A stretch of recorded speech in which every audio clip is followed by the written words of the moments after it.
গুরু, ওই দেখো।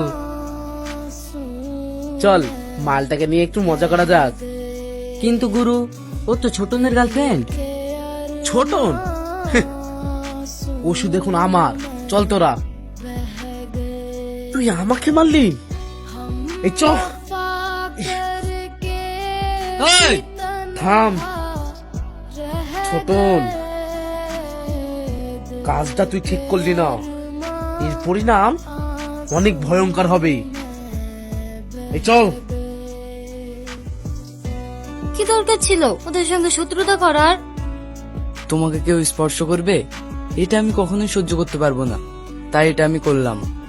তাই কাল যদি আমাকে কেউ বিয়ে করে নিয়ে চলে যায়, তখন তখন কি করবে? মেরে ফেলবো। কার এত বড় সাহস যে তোমাকে আমার কাছ থেকে ছিনিয়ে নিয়ে যাবে? বুঝলাম। চলো, ক্লাসের সময় হয়ে যাচ্ছে।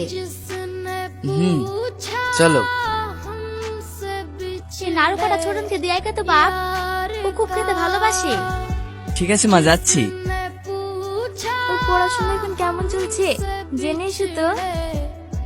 তাতে তোর কি? না, এমনি জিজ্ঞাসা করছিলাম। এ কি তোরা? হ্যাঁ আমরা। আজ তোর জন্য আমাকে ছোটন মেরেছে, এখন তোকে কে বাঁচাবে? এই মারের প্রতিশোধ এখানেই নেব। কেন তুই রাস্তা আটকালি? আমি কে সেটা তোদের জানতে হবে না, আগে বল মেয়েটার পিছু নিচ্ছিস কেন? সে জবাব কি তোকে দিতে হবে? ওই মাত্র সালাকে।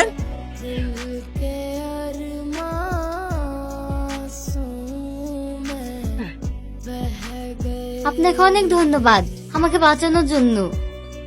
আরে না না, এতে আবার ধন্যবাদ জানানোর কি আছে, এটা তো আমার কর্তব্য ছিল।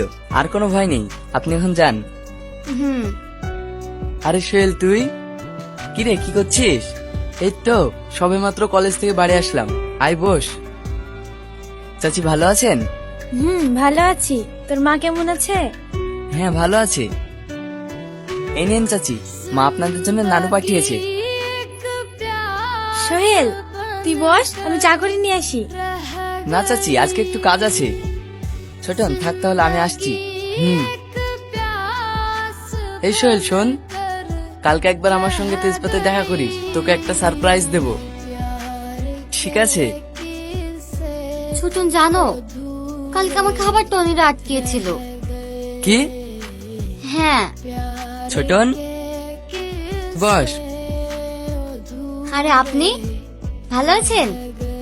হ্যাঁ ভালো আছি, আপনি ভালো আছেন? হুম। কি রে, তোরা একে অপরকে চিনিস নাকি? কিছুক্ষণ আগে তোমাকে বললাম না, টনির আমাকে আটকিয়েছিল, উনি আমাকে বাঁচিয়েছে।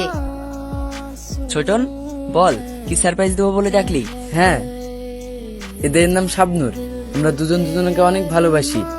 তোকে জানাবো না সেটা কখনো হয়, তার জন্য তোকে ডেকেছি।